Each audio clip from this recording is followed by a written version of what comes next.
So Reform UK are now 1 point behind the Labour Party in the most recent YouGov poll, and as you can imagine, they're making all sorts of hay out of this. They're campaigning on this fact that they've now possibly could be able to say, hey, the Conservatives are splitting the Reform vote, etc., etc.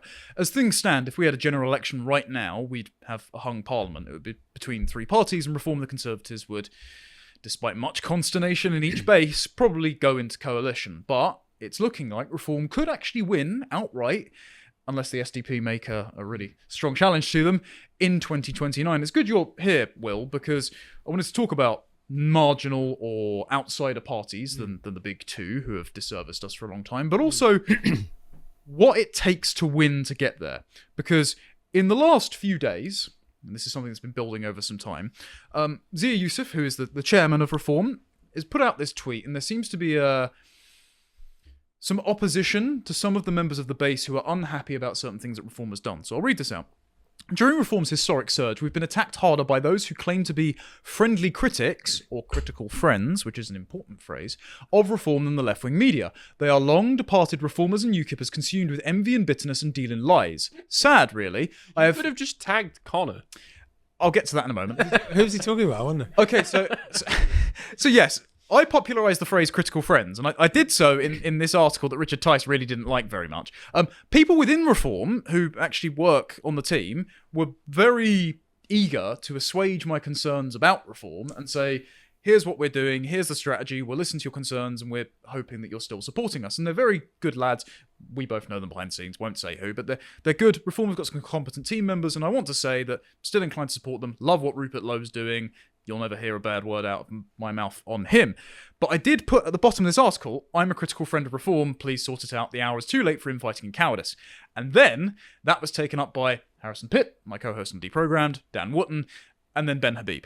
So I think he's probably referring to Ben Habib, because Ben took the phrase from me. But that does mean now... Yeah, but they are aware of you as well, specifically. If Tice is going out of his way to respond to you and trash your articles, then I'm sure Yusuf also knows. I'm actually surprised he responded in that way. I mean, like social media 101. Uncalled for. No. It's not so much that. It's not even to do whether it's right or wrong on the subject, on the facts. It's that, I always say to people that in the SDP, if you really want to amplify something, then retweet it and respond. Otherwise, we just ice it out. That's what we do. I mean, that icing it out is a better strategy if you don't want the... So what he's done is actually just draw attention to the fact there are a lot of young people who are not impressed with some of the direction, some of the pronouncements and so on.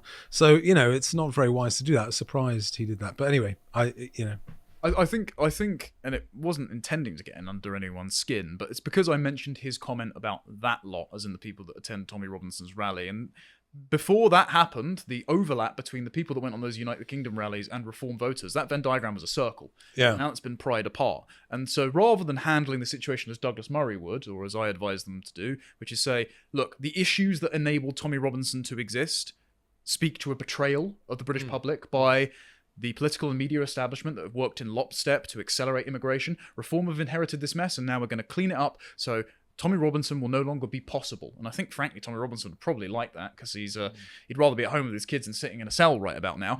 That's the way to go about it without attacking any of your voters, and that's what I think Richard objected to. And I think what's happening here is there's a sensitivity around Reform, because they feel like they're getting a bit of stick from people in their base and attack from the right, all the while they feel a pressure to tack leftward because the media are going to constantly call them racist, and they think that they have to play to the mainstream and try and get people who would otherwise vote for other parties to not see them as racist. So they're thinking, why is my base giving me it in the ear? Because we're trying to win anyway. And so they've written off these critical friends as outside agitators. I mean, Yusuf literally alleges in this, I have it on good authority, these people are paid agitators, literally covertly working for the failed Tory party to try and derail Reform. He got you, Connor. Yeah, me, Dan Wootton and Harrison Pitt are not on the Tory payroll. No. I voted for Reform twice, including in 2021 before Nigel was even leading, for Richard Tice himself in my local constituency. So I can say I'm a sincere, likely supporter. Just want you to do some good things. But it is important they have critical friends, because in the last 24 hours there's been a few blunders. And I want to highlight this, because I'm just saying, The criticisms are coming from people who want to vote for you, not people who want you to fail and prop up the Tories. The first example of this was retweeted by a former Tory, Andrew R.T. Davis, and this is Reform's Welsh spokesperson. His name's Oliver Lewis, and he said that, well, immigration is just positive for Wales. So I'm going to play this clip. Wales has had really very limited levels of immigration. And the immigration we have had arguably has been very positive for our economy. So immigration is much less of a factor in politics in Wales than it is, say, in England. Well, that's a very different tone that I hear from. So Zia Yusuf himself has actually replied to this. I don't know if it's there. He says this is not the Reform position. That's fine. That's good. I'm glad to hear that's not the Reform position. And did that guy forget about those Welsh adverts for schools where they were just flashing young white girls up for the on behalf of the Refugee Council? Yeah. Yes. Yeah. So that's fine. Not the Reform position. Good. Glad to hear condemnation of that. But again, you need critical friends to point this stuff out, to say, well, hang on a minute, there's a bit of mixed messaging here and this isn't what we want. And then there's another person that's been ostracised, and that's Howard Cox. And Howard Cox was their London mayoral candidate and their candidate in Dover and Deal, and it was down to the wire. He could have been a 6th MP. He certainly would have been now if the election was called later on by Rishi Sunak. And he's been kicked out of the party for two things. One, because he said on Dan Wootton's show the country's run by immigrants, and a bit of a clumsy phrase. And the other one is because he has been supportive of Tommy Robinson. Not him as a person, he clarifies, but the fact that he was speaking out on the rape gangs for many years when other people, which Nigel did as well, so credit to him, weren't speaking out about it. So they're removing these people, okay, distancing themselves from this. Who they might be letting in is Charlie Mullins. I don't know if either of you probably do. Yeah, I know, yeah. I don't know if you know who this chap is, Harry. I'm not familiar. He's the founder of Pimlico Plumbers. Pimlico Plumbers? Yes. Not Pimlico Journal? No, the plumbing firm. Plumbers. Right, so the plumbing firm. Now, before I say the following, when I put this together, after I put this together, I received confirmation that this is not happening and that they're very annoyed that he said this. But he did donate a large amount of money to the party. So he just came out with some bollocks on an interview. Well, how... Oh, okay, this all is right. the problem. All right. They've since distanced themselves from him, but he implied that a conversation had happened where Nigel Farage had asked him to run as a candidate personally. Now, there's a few problems with this. Namely, first of all, that he lives in Spain, so he's going to have to move back because he left the UK. Well, they're trying to kick all of the UK expats out now. Maybe he'll come back, yeah. So he might have to come back. Maybe that's why he's starting to make moves. He's reasonably well off, so I don't think he has to. Yeah, though he could have probably better afford a plastic surgeon because he looks like the interned corpse of Rod Stewart. I'm glad that wasn't just me thinking. He's taken the bog pill. He looks like an Oblivion NPC. Yeah, it's not very complimentary. But he did say, I'm sorry. I'm sure you're a lovely guy, Charlie. No, he's not. Oh, okay, never No, mind. he's not. He did say that Farage had asked him to stand personally. Now, there's a few problems with this. First of all, Reform UK, and we can't say much because we're on YouTube, but Reform UK have committed to an inquiry into the COVID vaccine. Charlie Mullins, during the pandemic, had a no jab, no job policy. Wait, is that him? That's him. What? Yeah, I know. It's quite a few years ago now. Yeah, that was. He's switched from one singer to another. Yeah. Before he decided to take a heavy dose of formaldehyde, by the looks of it, he had said, and this is a direct quote to City AM: "No vaccine, no job. When we go off to Africa and Caribbean countries, we have to have a jab for malaria. We don't think about it; we just do it. So why would we accept something within our country that's going to kill us when we have a vaccine to stop it?" Now, questions about efficacy aside, because we all know that narrative wasn't quite so accurate on that, the fact that he was threatening to throw people out of their jobs, he had people leave and he wouldn't allow new employees to join unless they had the COVID vaccine, means that he was coercing people into a medical treatment, which means that he should automatically be disqualified as running as a candidate for reform when they want to have an inquiry into this. I take so all this is very interesting, and it's not unusual that a party would be policed by people in this way, and you say, well, you've got that wrong, you've got that. But actually, a more important thing for the country and for reform, I'm humbly offering them some advice, is to try and work out what their foundational political philosophy is, because I don't know it. So it's a mixture of sort of old school Thatcherism, small state stuff, free tradeism, which is disastrous, combined with hostility to mass immigration. I agree with that. Although their policy on the migrant crisis in the Channel just won't work, and I've explained that several times to them. Our policy is right on that. You detain and offshore in a sense, and you control it. if every single person that arrives unsolicited is immediately taken there for a couple of years and put elsewhere, the flow stops. It's just basic incentives. You understand that, you can stop it. They don't want to stop it. So they need to improve on things like that. But that, I still don't, I'm the only person in the world, possibly ever, who's negotiated an electoral pact with Reform. I do know a little bit about them. I'm not hostile to them. I disagree with them on economics. Fundamentally, I disagree, but they were very grown up about that. They were fine about that. We did a small, limited electoral pact in the general election. But I still don't know, as an outsider to it, I don't know what their foundational political philosophy is. I don't know if it's J.D. Vance, or a bit like us in some ways, faith, flag and family, as I said, reindustrialise, understand that this is our home, not a shop. I don't know if it's that or it's something else. And I think until these particular things, individuals like, Pimlico plumbers, these bumps in the road, but they have an opportunity actually to get their political philosophy right, and they have an opportunity to get something that is coherent. And my deepest criticism of the double liberalism that people on the right have promoted, people like Boris Johnson, which is, social liberalism and economic liberalism at the same time, that is not conservative. You can call yourself a conservative, you're lying. It's not going to conserve anything for anyone. So they need to do a little bit of philosophical work and then see where they go from there. I doubt, given the individuals involved, that they can do a proper cultural turn and an economic turn to our position. I don't think by the next election, I intend to have double or treble the amount of candidates we had last time. We're growing, we're getting some funding in, got an HQ in Manchester established. So our offer is just going to be there. And at present, apart from George Galloway, he was an odd combination of Arab nationalism and something traditional leftism, which is quite strange. I don't think that's a stable coalition. But apart from that, we're the only party offering this top left type of politics. So I think in some ways Reform might come onto our territory a wee bit in Thames Water and things like that, and they've shown evidence. But I don't see, and it's a friendly criticism. I'm not a friend of Reform in that way. I want people to vote for the SDP, but a criticism is that they need to do the work philosophically. And until they've done that, it's a little bit unstable. But if they did it, and if they got that clear, I think they could do extremely well, because the country's crying out. And you may be in a sort of break the mold position in the next few years, because by the next election, certainly on immigration, my advice to them, I'll give you this advice free: do not weaken. By the time you get to the next election, this public will be desperate for someone to protect them on a border and on mass migration. And if you water that down, you're doing something which is politically very foolish.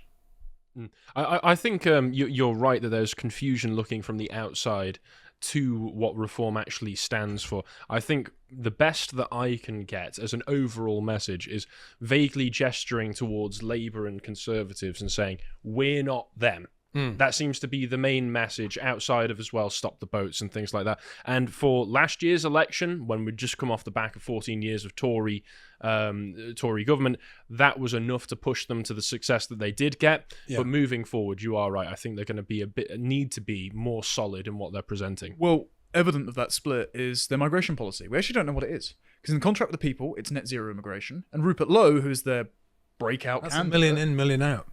Exactly. Rupert Lowe, their breakout candidate, has said, I don't agree with that. We have a party where we can disagree. I think we should deport every single illegal immigrant, which Nigel Farage said was impossible. But that's basics, Connor. Yeah, and he also said 2-year immigration moratorium, and he then said, and we should be looking at what the Swedes do, which is offering to repatriate people who do not want to be. But on the illegal immigration, there's quite a thing for a politician to just give up on that. Because if you're saying, and I saw that interview, and it was interesting, Stephen did the interview, didn't he? Yes. And I thought it was very interesting, because if you have that position, it sort of belies a weakness philosophically. If you decide that you're not bothering to implement that law, someone could live here illegally, I'm not bothered with that. You have to, on a sort of Kantian basis, decide what other laws you think does not want to bother implementing. You can't pick and choose. If someone is here illegally, they should be deported. Well, then it's two-tier, because then when he was on Winston Marshall, he also said, no, you can't give them amnesty. And so Winston was like, well, you're not going to deport them, you're not going to give them amnesty. So what do they? They just exist as stuck between stations. A paperless people. Yeah, it's not viable. I would describe it as the world's largest game of hide and seek, and the illegals would be winning, but even though we know where they are. But just as I'll say it again, I've said it before, but politically, do not weaken on these important points, because by the next election, I can't see Sam has no chance whatsoever of tackling the channel migrant crisis. I don't think he actually wants to. I don't think they want to. They and as a human rights law, all his background, the Labour Party, the PLP, they are nowhere near being able to solve it. Solving it, you'd have to do something like the Australians have, or we propose. They don't want to do it, so we'll get worse. So the poor old public, the British people, by the next election, they'll be gagging for someone that is as strong as possible on this. So it's not a time for weakness. It's a time to say, be clear and say what you're going to do and stick to it. Well, I'll breeze through the last few links we've got because someone who has been very clear on his positions, but they're not in lockstep with the British public, is Mullins. He said this on national television, and I think, again, this should just disqualify him. Is he about to say that he just wants cheap labour? No, it's worse than that. Oh, it's worse. For me, it's a no-brainer. From a business point of view, it's a must. And, the quicker that everybody acknowledges that, without proof of the vaccine, you can't go into a pub, club, restaurant, gymnasium, anywhere at all. You can't travel, theatre. You can't even go into work. I mean, personally, I have to say, I don't even think that we should allow people on the streets unless they've had the vaccine. You are literally going to be under house arrest unless you take a vaccine. Literally just detain you. Yes. Yeah. So that should be an instant disqualifier. What else should be a disqualifier as well? This is why they should have a coherent philosophy. Is Charlie Mullins is a Remainer. So when he was asked about his vaccine policy, by the way, in 2023 by Bev Turner, he said, after the COVID inquiry had happened, he said the only thing the government got right was the vaccine. So he still doubled down on it. So he still believes that he's right on that. But he's also a Remainer who put up a bollocks to Brexit poster on his business and refused to take it down when he was told to. He donated to Gina Miller's High Court attempt to overturn the Brexit referendum. Sure, 2018. Problem is, 2024 went on GB News, argued against Belinda de Lucy, who should actually be a Reform candidate. She's lovely. She was a Brexit Party MEP, saying, she's very good. Yeah, she's very good. Saying that this is not a good enough excuse to say that Brexit hasn't been done properly, and he named Nigel specifically. And then people were going, oh, hang on a minute. Yeah, that's not good, the vaccine stuff, and specifically the Brexit stuff. Maybe we should ask him about that when he says he's going to be a candidate. So he goes on Martin Daubney yesterday, and Martin asks him, and he goes, well, no, I haven't come around to their way of thinking. They should come around to mine. They'll be begging to rejoin the EU soon. So he'll be a Reform MP, the heir to the Brexit Party. Doesn't make a brilliant fit, Yeah, so then what ended up happening was, obviously Ben Habib came out and said... So as far as I'm concerned, I'm just thinking, where the hell has this guy come from, and why is he trying to make them look as bad as possible? Yeah, he's given money to the party. He's friendly with Nigel. He wants some political influence because he's a bit of a grifter, and so he's come out and said that I had one conversation, now I'm going to be a Reform candidate. Makes sense to me. Not good. So Ben posted this, and then he had an argument with Gwaine Towler. Gwaine Towler being Nigel Farage's former spokesperson, only left recently, but still a diehard Reform advocate. And Gwaine says something very interesting here as to the mindset of how Reform might be building their coalition. To win, we have to change minds and engage with a bigger base. Otherwise, we are pure, fine, but politically impotent.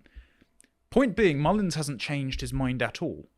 So you need to understand the difference between your critical friends who agree with you on these things and want you to live up to your potential, and people like Mullins who are infiltrators who disagree with you on everything, but see a wagon with momentum and want to jump aboard. It's very interesting. I like Gwaine a lot. I've got a lot of time so do I. He's a nice chap. Good lad. He said, to win, we have to change minds. It's interesting because actually the SDP isn't interested in changing anyone's mind. About 50, most British people agree with the SDP on most things. Our problem is they don't know about us. It's fascinating. That's very, very interesting. He wants to change the mind of the public. And it's very different from landing on a coalition that already exists. Very different. And that argument that you'll be politically impotent if you stay purist in your goals, that's just an argument to consistently shift wherever the winds are blowing you in that. And that's not a principled position. I don't know this Gwaine guy. I'll take your guys' word for it that he's a decent chap. But that's always the excuse I see for people saying, well, we need to soften our touch. We need to water ourselves down constantly, which just leads to you ending up, in Reform's case, it would just lead it to Tory 2.0, which is what everybody wants to avoid. Exactly, but Gwaine there, I mean, Ben has put him right under the reply tweet there, and you prefer political potency as a little bit of a jibe without political philosophy. And Ben is totally right. You've got to get your philosophy right. But what they're doing, the public are already where we are. What Gwaine's trying to do is to move the piano to the piano stool, which is a little bit more difficult. Yeah, quite. Very good. So Zia Youssef, quite a few hours after Charlie Mullins said that I'm going to be I don't know, Reform's next leader or whatever delusion he's hopped up on, has come out and said, genuinely hilarious that some random can go on TV and claim they're going to be a candidate for a party and it's just accepted as fact. Even more hilarious that critics of said party use drivel to launch attacks we could just keep building. There's a few problems with this. First of all, you waited basically a full day's news cycle until 10 p.m. to address it, which is not good comms. Well, John's got a pretty sharp barb underneath, but anyway, carry on. I won't speak about John Wong. Also, Zia Yusuf, like Charlie Mullins, decided to donate to the party. So Charlie Mullins isn't a nobody. He's not some random. Like, he knows Farage personally. And so the suggestion there was he's leveraging financial and personal gain to insert himself into a movement that he's never been a part of and fundamentally disagrees with. And then hilarious that critics of said party would use drivel to launch into attacks. Now, again, it's saying that the critical friends of Reform are outside agitators trying to derail us, whereas all the people within Reform who are trying to broaden the coalition and bring in people who don't necessarily agree with us are on our side. And the point being, it doesn't recognise that Reform's own voters, like me, were saying, well, you don't want Mullins because he's a Remainer and you want to be locked in my home for not taking the jab. But it all comes back to the political philosophy. On an important matter, say trade, I don't know what their view is. Something like Chinese electric vehicles, which will take the entire market if you sit there like a lemon and let it happen. You won't produce any cars. And I don't know what their position, I know what my position is, which is a protectionist position, more like Trump and Vance. I think that's the only sensible, viable position if you want to keep industry here. But I don't know what they think about these things, and I worry that they don't. So, I would probably assume, like you do, that it's probably some kind of Thatcherite free trade sort of. Tried and failed. It worked so well the first time. Look at Britain now. Yeah, quite, yes. So, to conclude then, it seems that Reform actually might need actual critical friends, more than it knows. So I suggest perhaps, rather than thinking they're outside agitators trying to derail the movement, give them a listen and it might help you win more.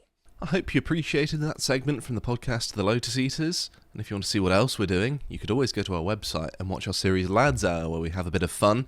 This time we're making outlandish predictions for 2025, and if you want to see all the other things that we're putting out, you can always follow us on Twitter.